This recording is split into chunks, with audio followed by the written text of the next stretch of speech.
I step into my bedroom and freeze. My heart stutters to a full stop, then lurches into a frantic rhythm. Giselle stands before my full-length mirror, her slender figure draped in ivory satin that catches the afternoon light streaming through my bedroom window.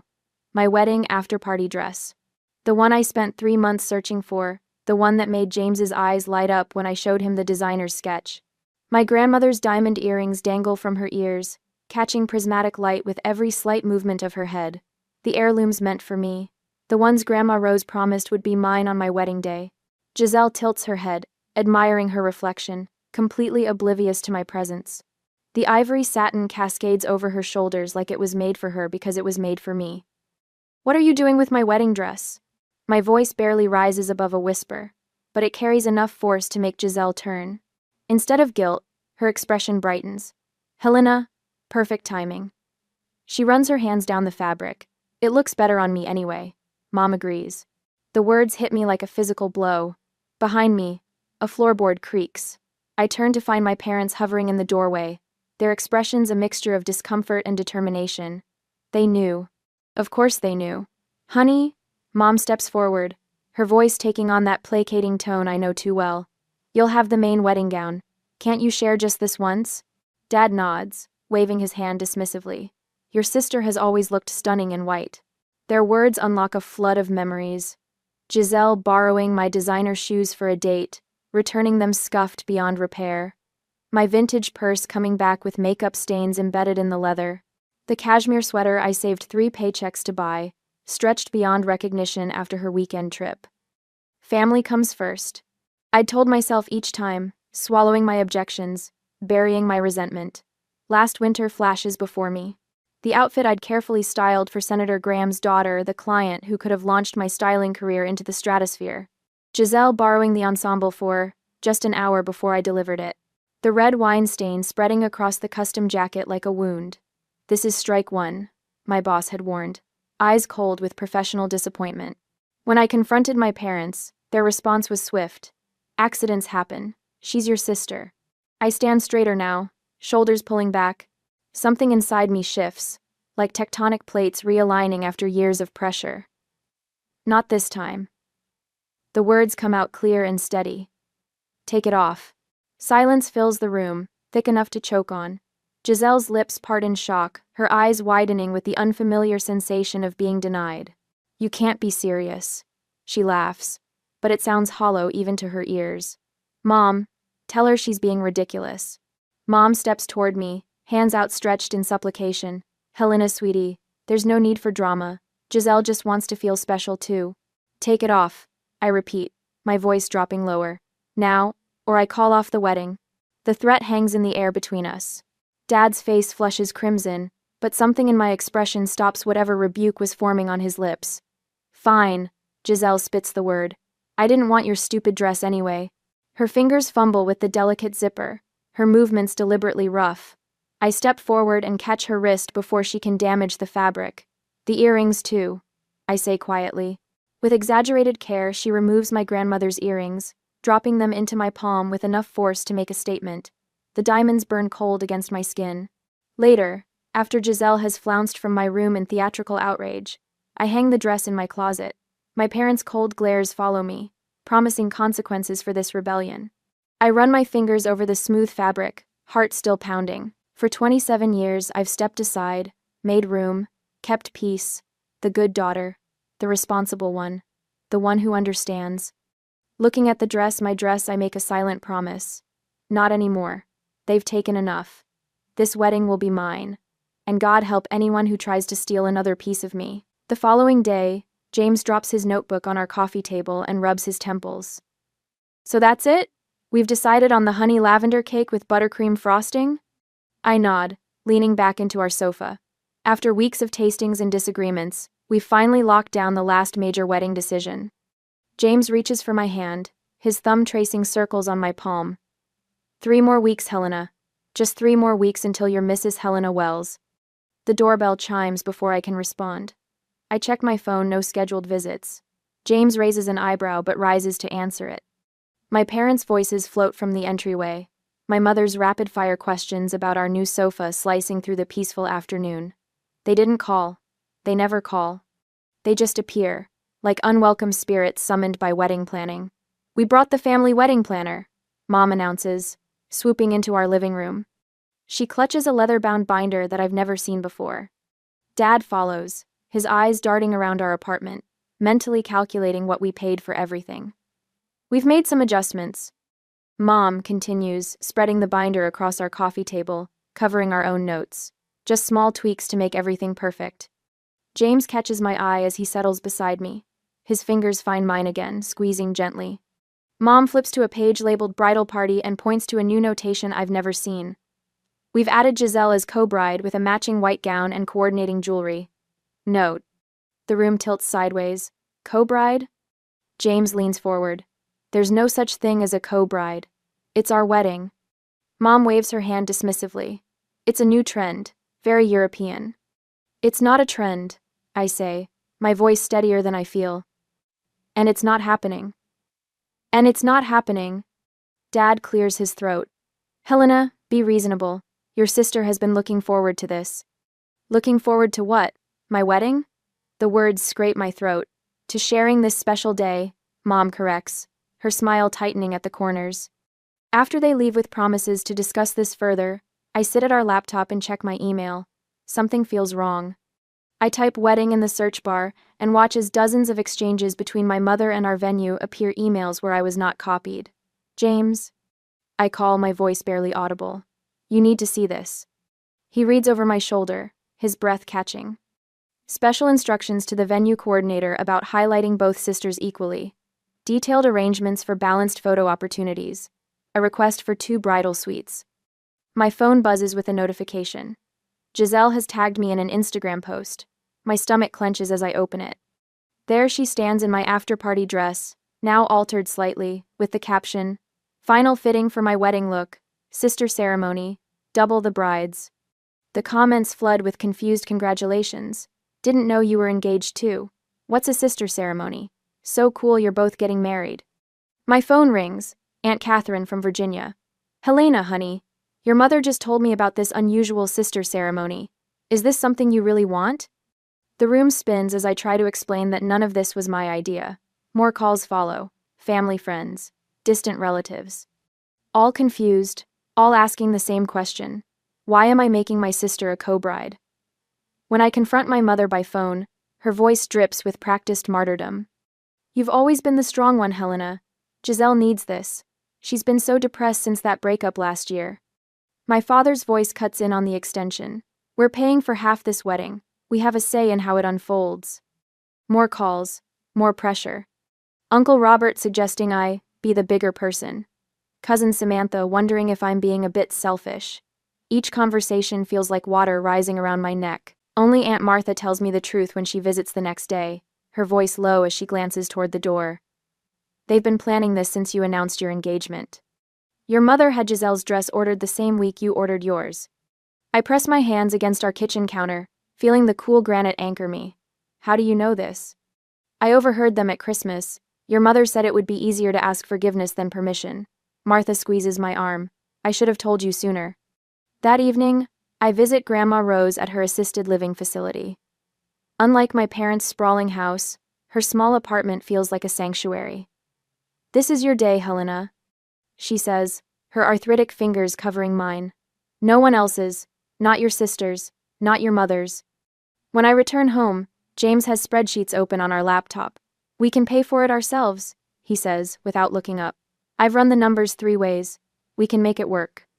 Sarah, my maid of honor, arrives with a bottle of wine and her legal pad.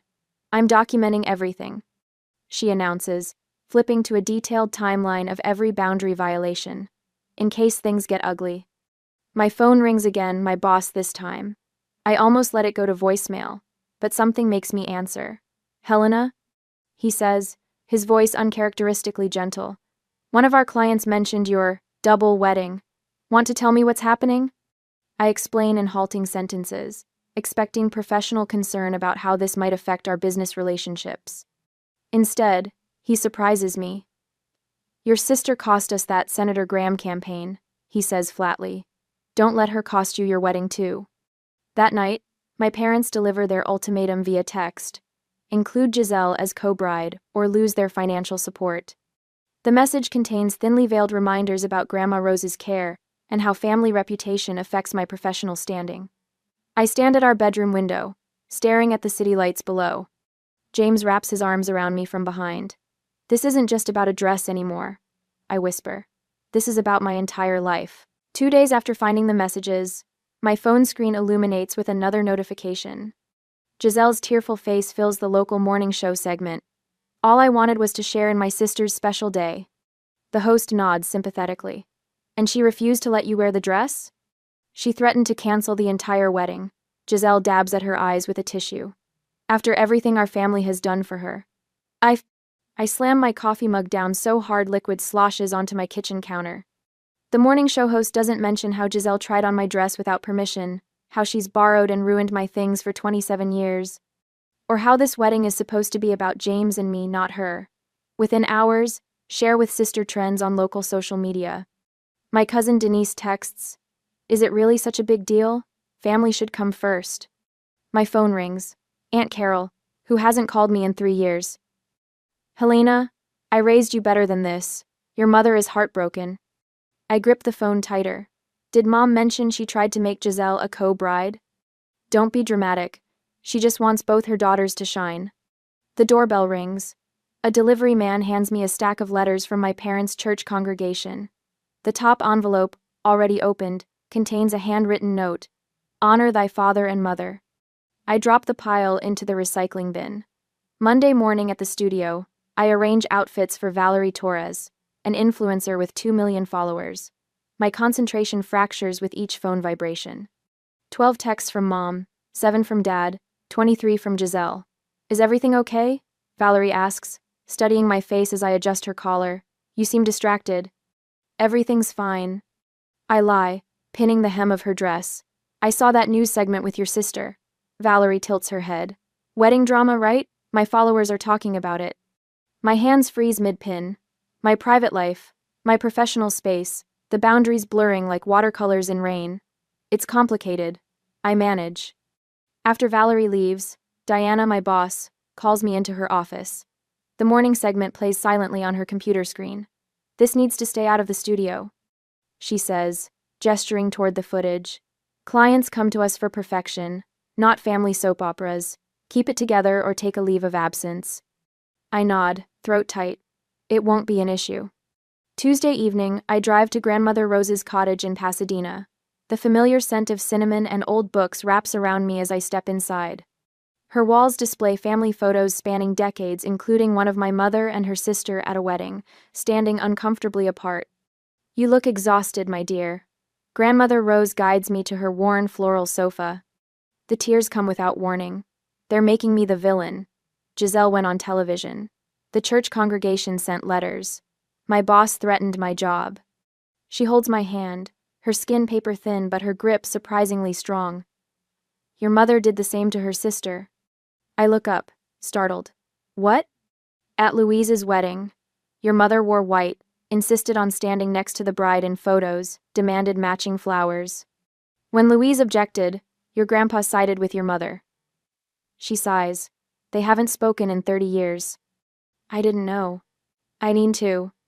Some patterns need to be broken, dear. Someone has to be brave enough." She squeezes my fingers. "And you've always been the strong one."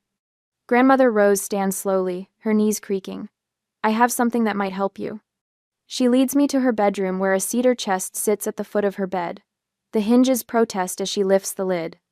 Inside, beneath a crocheted blanket, lies a stack of legal documents. "What are these?" I ask, taking the folder she hands me. "Look at the house deed first." I scan the document, my eyes catching on my own name next to hers. "I'm a co-owner of your house?" She nods. "Since your 25th birthday." The next document shows the family trust. My name appears prominently as executor of my grandmother's estate. "Grandma, I don't understand." "I've been watching this happen for years," she says simply. "Your parents have always allowed Giselle to take what's yours. I wanted to make sure they couldn't take everything." The weight of what she's telling me settles on my shoulders. "You've been protecting me all this time. Now you can protect yourself." The next morning, I meet Tasha, a wedding planner not connected to my mother's social circle. Her office walls display photos of unique celebrations, none featuring matching sister gowns. "Tell me what you want," she says, emphasizing the word. For the first time since my engagement, someone asks what I want instead of telling me what I should accommodate. Security. I say immediately. People who will enforce the guest list and keep certain family members from disrupting things. Tasha doesn't blink. "We can arrange that." That afternoon, James's college roommate Marcus, now an IT security consultant, helps me change every password connected to our wedding. Vendor accounts, venue booking, photography portal. "Your family won't be able to make unauthorized changes," he promises, typing rapidly. "I've added two-factor authentication to everything." I call the venue directly, speaking with the manager instead of the coordinator my mother befriended. "I'm the bride, the only bride." I clarify. "Any changes must come directly from me or my fiancé. No exceptions." "Understood, Miss Carter. We'll update our files immediately." The satisfaction of reclaiming my wedding spreads through me like warmth after winter.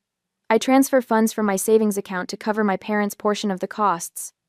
The confirmation email arrives with a finality that feels like freedom. That night, I sleep in our apartment with my phone turned off. No texts demanding explanations. No calls filled with guilt. No social media notifications about family loyalty.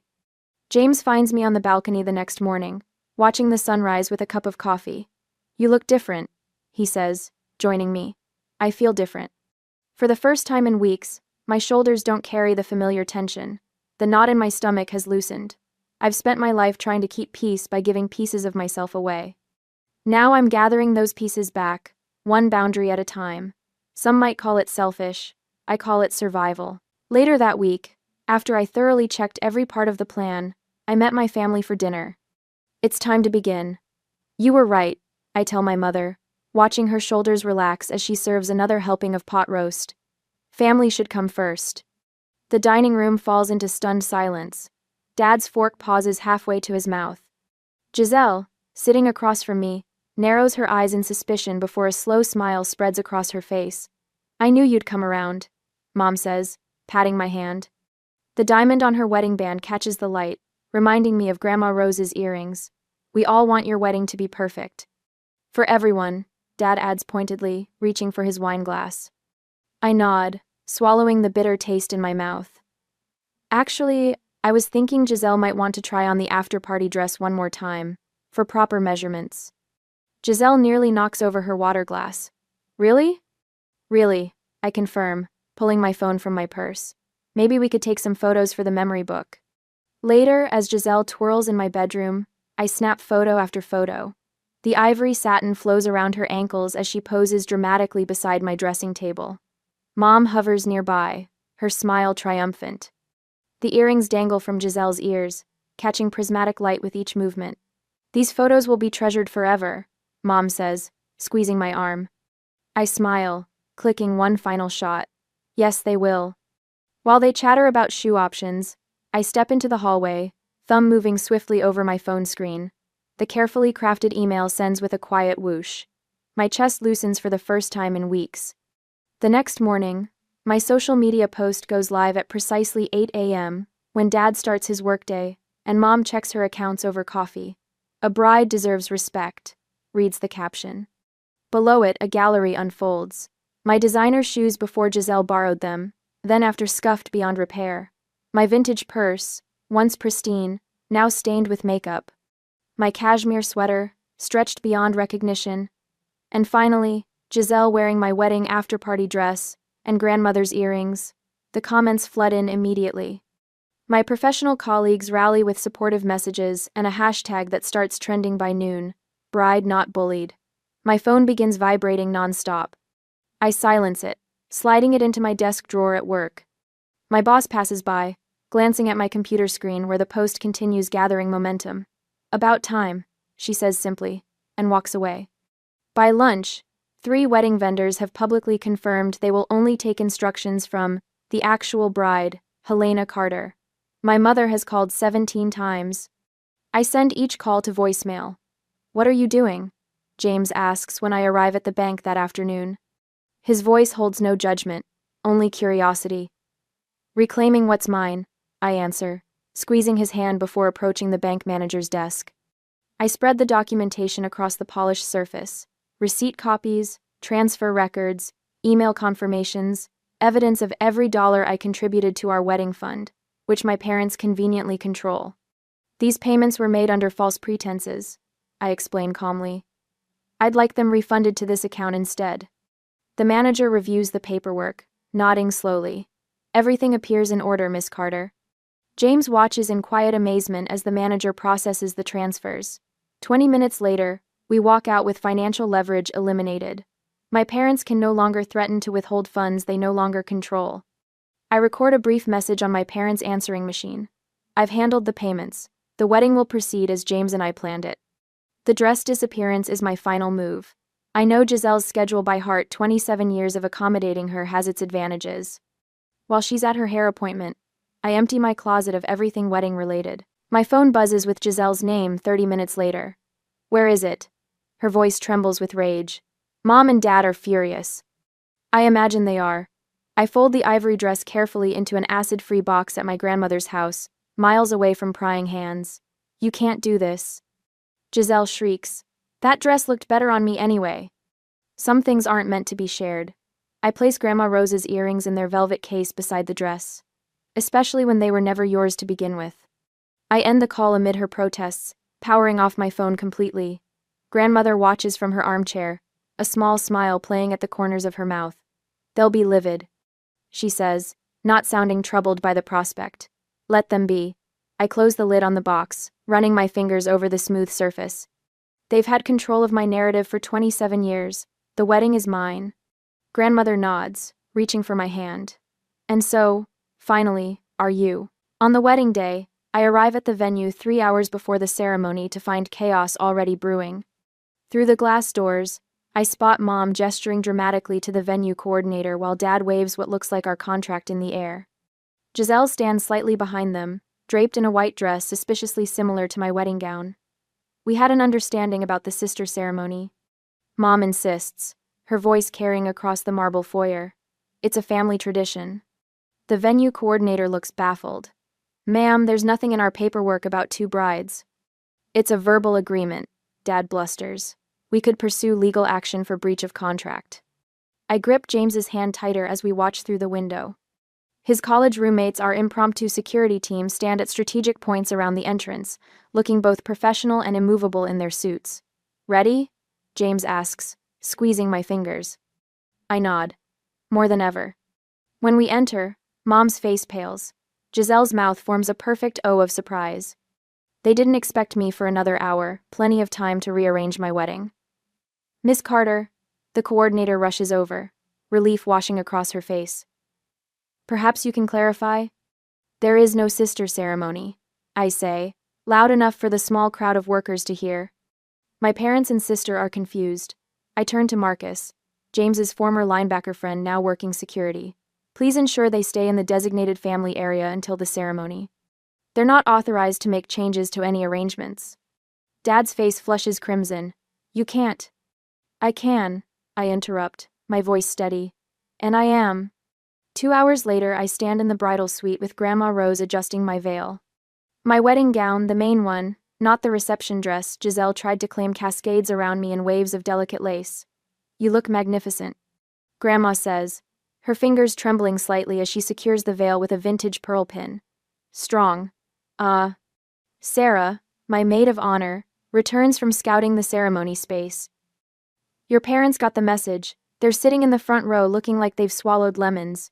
She grins. And Giselle keeps trying to make her dress look more bridal by adding flowers from the centerpieces. I should feel nervous, but a strange calm has settled over me. Let's do this. The processional music swells as I take Grandma's arm.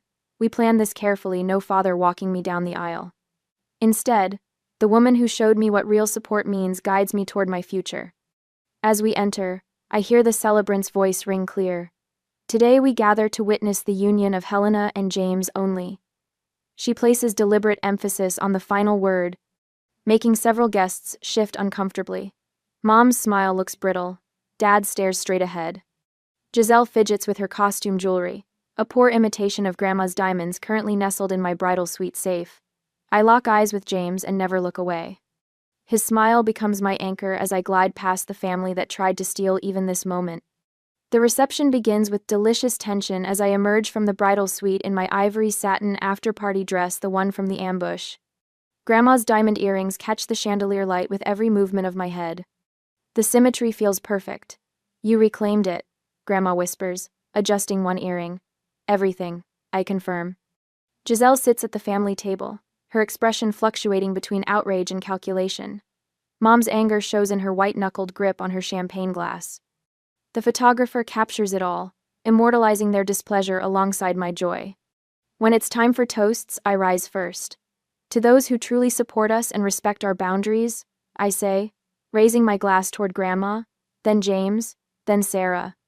Notably absent from my gesture, the front family table. The party flows perfectly until I spot Giselle sidling toward the DJ booth.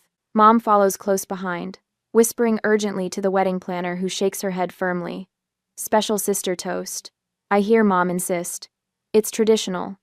Before Giselle can grab the microphone, James's best man intercepts her with practiced ease.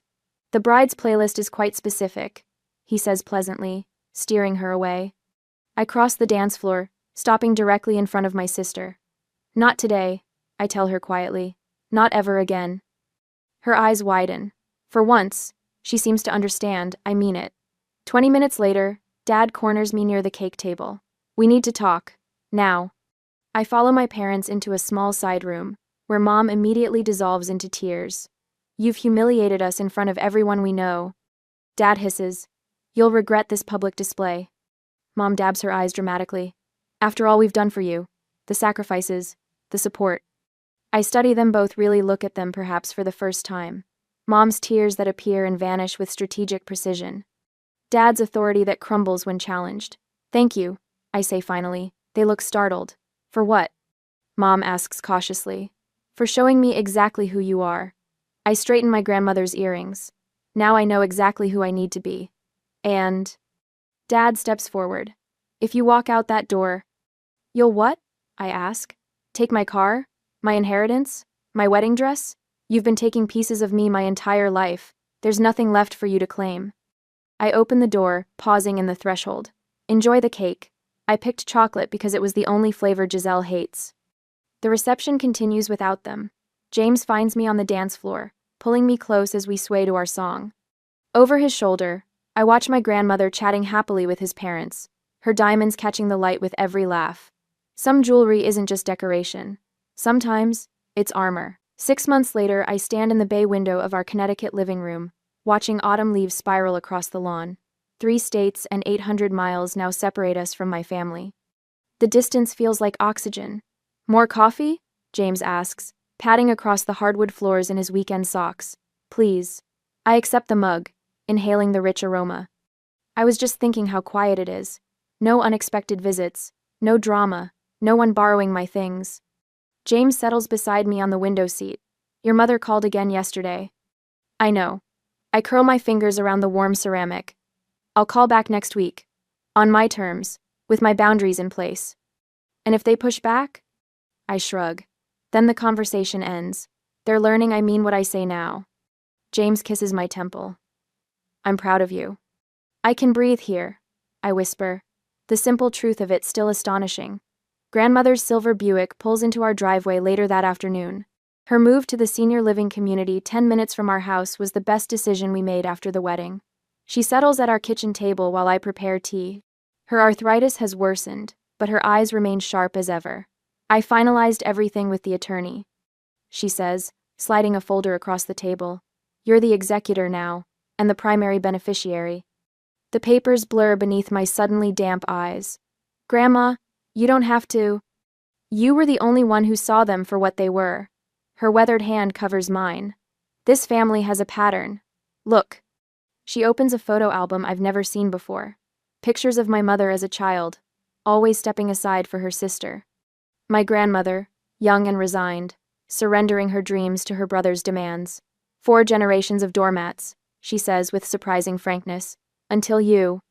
2 weeks later, I stand in my new styling studio downtown, arranging the magazine that features my wedding day look on the reception counter.